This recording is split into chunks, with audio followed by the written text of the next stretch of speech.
अस्सलाम वालेकुम। मैं हूं फैसल तारड़। ताकतवरों की जी नींदें हराम हो चुकी हैं। रात गए हंगामी मुलाकातें शुरू हो चुकी हैं। हंगामी इजलास शुरू हो चुके हैं। असम्बली तहलील हो सकती है और हुकूमत खत्म हो सकती है।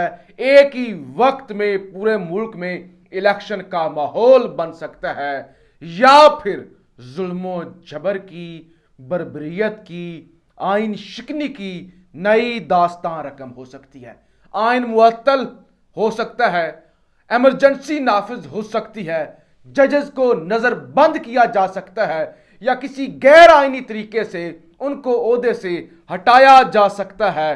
फैसला इस वक्त तक सुप्रीम कोर्ट के अंदर तो महफूज है, लेकिन बज़ाहिर जिस तरह की सूरत हाल बनती जा रही है, यह फैसला भी गैर महफूज हो रहा है। हालात का तकाजा आप इस बात से कर लें कि बिलावल भुट्टो ने कह दिया है कि अगर लार्जर बेंच ना बना तो फिर आईनी बुरहान के बायस एमरजेंसी या मार्शल लॉ का लगने का खदशा मौजूद है। तो वाज़ा कर दिया बिलावल भुट्टो ने, इलेक्शन तो नहीं होंगे। सवाल ही नहीं पैदा होता। अगर इन्हीं तीन रुकनी बेंच ने सुबह फैसला दे दिया, इन्हीं तीन रुकनी बेंच ने फैसला दे दिया इलेक्शन के हवाले से, तो वो कहते हैं फिर मार्शल लॉ लग जाएगा, एमरजेंसी लग जाएगी। और याद करें, लंदन के अंदर बैठा हुआ मफरूर, उसने कहा था कि अगर इस तीन रुकनी बेंच ने फैसला दे दिया तो फिर डॉलर 500 का हो जाएगा। और आज भुट्टो का नवासा कह रहा है कि अगर इन तीन रुकनी बेंच ने फैसला दे दिया और लार्जर बेंच ना बना तो फिर मुल्क के अंदर मार्शल लॉ लग जाएगा, एमरजेंसी लग जाएगी। इस नौबत तक हालात पहुंच। पीडीएम इस वक्त इस तरह से बेशर्मी की हदें पार कर रही है कि उन्होंने अब इस सारी सूरत हाल को आर या पार की जंग बना लिया है। मरियम नवाज आपे से बाहर हो चुकी हैं, यानी उनका तो वो ब्लड प्रेशर का जो लेवल है ना, वो एक खास हद को भी क्रॉस कर गया है। इस वक्त हिकमत अमली यह तय की जा रही है, क्योंकि एक फिक्रा देखिए, एक जुमला चीफ जस्टिस का, एक जुमला जो मैंने वीडियो भी की थी ना, मैंने कहा था यह जुमला क्रक्स है, यह जुमला फैसला है, यह रिमार्क्स नहीं है, यह जुमला फैसला है। जुमला कौन सा था? हुकूमत ने ऐसा कोई मवाद नहीं दिया जिस पर इलेक्शन मुलतवी हो सके। चीफ जस्टिस का यह एक जुमला कि हुकूमत ने ऐसा एक भी कोई भी मवाद नहीं दिया जो सेंसिटिव हो, जिसको देखकर लगता हो कि हां मुल्क के अंदर इलेक्शन का माहौल नहीं बन सकता, नेशनल सिक्योरिटी के लिए खतरा है, मुल्क के लिए खतरा। ये एक जुमला कि हमारे सामने ऐसी कोई चीज नहीं आई जिसको बेस बना के थोड़ा सा शक का बहाना भी दे दे, शक का फायदा भी दे दे, ऐसी कोई चीज नहीं है।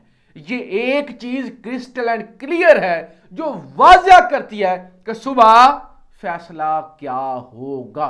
लिहाजा रात के अंधेरे में जो शब खून मारते हैं, रात के अंधेरे में जो कार्रवाइयां डालते हैं, वो लोग अब हरकत में आ गए। एक तो जी फाइज ईसा साहब हरकत में आए ना। फाइज ईसा साहब ने जो वारदात डाली और उन्होंने खत लिख दिया और उन्होंने कहा जी देखिए जी, ये जो गैर आईनी काम हो रहा है, चीफ जस्टिस रजिस्ट्रार को उन्होंने कहा, जस्टिस काजी फाइजा का खत रजिस्ट्रार सुप्रीम कोर्ट के नाम। जस्टिस साहब की सरबराही में 3 रुकनी बेंच ने सो मोटो के मुतल्लिक जो फैसला दिया था, उसके मुतल्लिक रजिस्ट्रार ऑफिस से एक सर्कुलर जारी किया गया था। इस पर सवाल पैदा हुआ था कि क्या चीफ जस्टिस किसी अदालती फैसले को इंतजामी हुक्म के जरिए मुअत्तल कर सकते हैं। अच्छा जी, आज चीफ जस्टिस ने रजिस्ट्रार के नाम खत में इसके अलावा यह सवाल भी उठाया कि रजिस्ट्रार के पास यह सर्कुलर जारी करने का इख्तियार कहां से आया।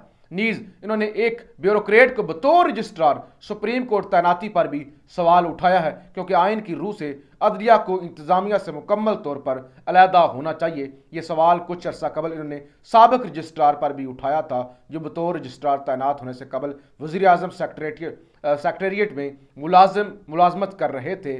जस्टिस साहब ने रजिस्ट्रार को कहा कि वो ये गैर आइनी और गैर कानूनी सर्कुलर फ़ौरन वापस लें और रजिस्ट्रार का ओहदा भी छोड़ दें, जिसके लिए दरकार ज़रूरी अहलियत उनके पास नहीं है। एक तो उन्होंने कहा कि ये जो सर्कुलर जारी हुआ है ना, जिसके मुताबिक चीफ जस्टिस सो मोटो का इख्तियार खत्म, वो वाला सस्पेंड करें, दूसरा ओहदा छोड़ दें।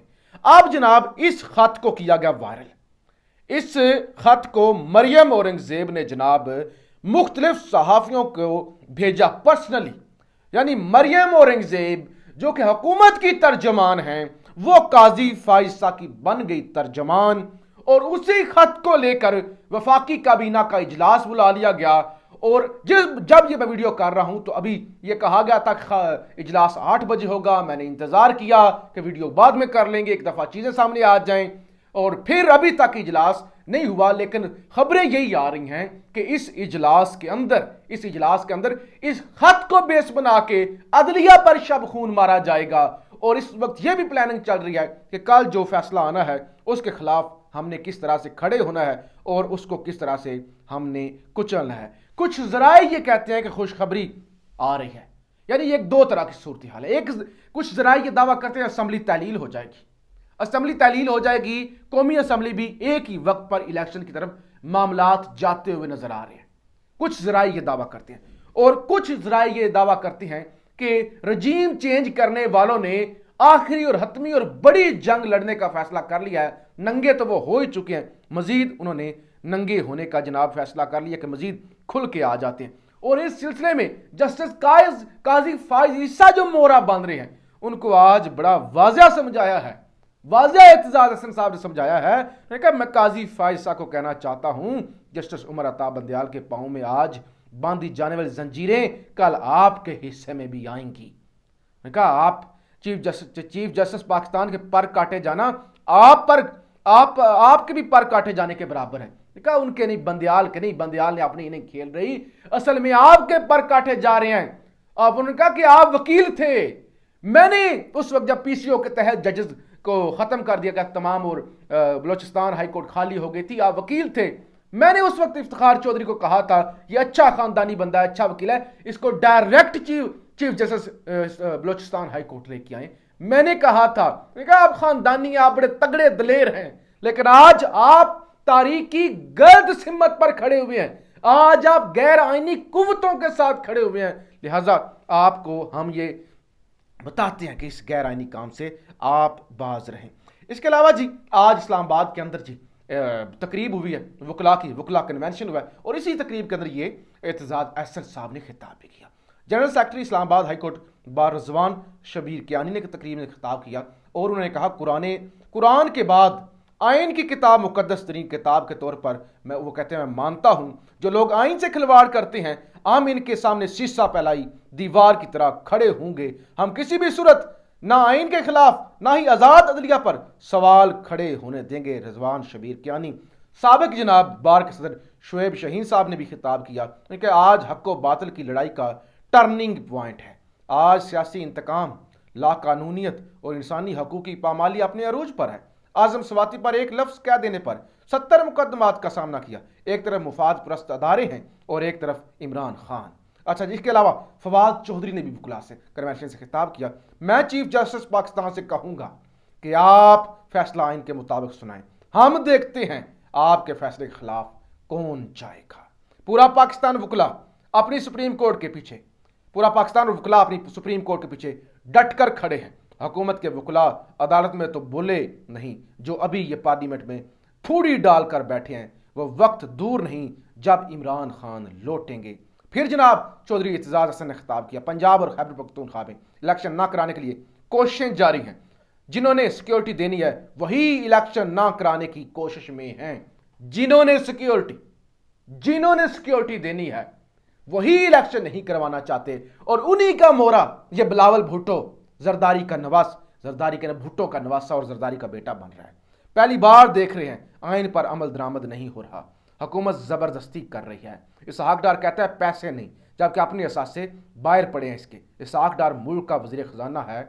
यह तो मफादात का टकराव है। रेंजर्स के बारे में कहा जा रहा है कि रेंजर्स नहीं है। पूरी कौम और वकला अपने चीफ जस्टिस उमर अता बंदयाल के साथ खड़े हैं। 90 दिन आइन का तकाजा है। पूरी कौम की नजर सुप्रीम कोर्ट पर है। नजरिया जरूरत कब तक इस्तेमाल होगा? रेंजर्स तो राना सनाउल्लाह के मातहत है, वो कैसे इजाजत देगा रेंजर्स को? मैं रजा रबानी को याद करवाना चाहता हूं, वो जो रोए थे आर्मी चीफ के एक्सटेंशन पर। रजा रबानी ने सूबों को इख्तियारात दिए थे। आज आइन का जो हाल है, रजा क्यों खामोश है? रजा रबानी को चाहिए वो बोले। मोहसिन नकवी अच्छे खानदानी हैं और पढ़े लिखे खानदान से हैं, इन्हें सोचना होगा। खैबर पख्तूनख्वा के निगरान वज़ीर आला आज़म खान नहीं बैठेंगे। कहा वो कह रहे हैं कि अगर नहीं बैठूंगा आजम खान, बड़ी इज्जत कमाई है। कहा आजम खान 90 दिन के बाद इस्तीफा दे देंगे, छोड़ देंगे वो हुकूमत। जो केपीके के वजीर आजम है, उनका बड़े सीनियर ब्यूरोक्रेट है, खानदानी है, वो नहीं बैठेंगे, तो लिहाजा फिर क्या होगा। अच्छा जी, एक तो वकला कन्वेंशन के अंदर आइन की बालादस्ती के लिए करारदाद मंजूर की गई। तो ये जी उन्होंने कहा कि जस्टिस काजी फाजिल साहब को कहना चाहूँगा कि आप उमर अताब बदियाल के साथ खड़े हूँ, आप वो जो जस्टिस मुनीर के पैरोकार हैं उनके साथ ना खड़े हूँ, आप और आपके दोस्त इस्तेमाल हो रहे हैं, आप इस्तेमाल ना हों। तो लिहाजा जी सुप्रीम कोर्ट के सीनियर जज जस्टिस काजी फाजिल साहब के अहकामात की रोशनी में रजिस्ट्रार सुप्रीम कोर्ट के फौरी तबादले और उनके खिलाफ तादीबी कार्रवाई की मंजूरी दे जाने का अमकान है। वफाकी कबीना अहम तरीन फैसले करने जा रही है। और वीडियो के शुरू के अंदर जो मैंने आपको बता दिया कि हुकूमत को ऐसा कोई मवाद नहीं हुकूमत के पास, और कोई उन्होंने सुप्रीम कोर्ट के अंदर जमा नहीं करवाया जिस वजह से इलेक्शन मुलतवी हो सके। ये वो चीज़ है जिस वजह से जनाब नींदें उड़ी हुई हैं, तमाशा लगा हुआ है, हंगामी मुलाकातें हो रही हैं, वो बाकी दूसरा ग्रुप भी रात गए हरकत के अंदर है, और कुछ भी हो सकता है। मैंने कहा ना, जजेस भी नज़रबंद हो सकते हैं, जजेस भी नज़रबंद हो सकते हैं, किसी हद तक भी ये जा सकते हैं, इतने ये लोग बुखलाए हुए हैं। जबकि इत्तेहाद ने और कहा इत्तेहादी हुकूमत को इलेक्शन सदर मुमलकत आरफ अलवी के अंडर ही कराने पड़ेंगे। मैंने कहा इलेक्शन तो आरफ अलवी के अंडर ही करवाने पड़ेंगे और कोई ऑप्शन नहीं है। लेकिन मरियम नवाज तो पागल हो चुकी हैं। Should not be easy for them, it is not 2018। वो कहते हैं अब 2018 नहीं है, ये आसान नहीं होगा। और फिर मरियम ने कहा कि जो है ना हम ये चोर हैं, डाकू हैं, ये जो इमरान खान के साथ खड़े हैं, इमरान खान को जो बचाने की कोशिश कर रहे हैं, वो भी जनाब वो कहती हैं कि जो हैं वो भी करप्ट हैं, तुम भी करप्ट, और तुम्हें तहफ़्फ़ुज़ देने वाले जजेस भी करप्ट, और सिर्फ ये हाजी, ये करप्शन और इत्साब से बचने का नेटवर्क है जो अब होना नहीं है। तुम तो डूब रहे हो, नए सहूलतकारों को भी कहीं नहीं छोड़ोगे। तो मरियम नवाज ने टका के तनकीद करना शुरू कर दिया है, चीखें, और वह सारी चीज़ें सामने आ चुकी हैं। बिलावल भुट्टो लार्जर बेंच ना बना तो आईनी बुरहान के बहस एमरजेंसी या मार्शल लॉ लगने का खदशा है। यह सबसे बड़ी बात बिलावल भुट्टो ने कहा कि लार्जर बेंच ना बना। एक ने लंदन के अंदर बैठकर कहा लंदन के अंदर कि अगर फैसला आया तो $500 हो जाएगा। दूसरे कह रहे हैं कि अगर फैसला आया 3 रुकनी बेंच का तो मार्शल लॉ या एमरजेंसी लग जाएगी। तो यह सूरत हाल है। पाकिस्तान जिंदाबाद।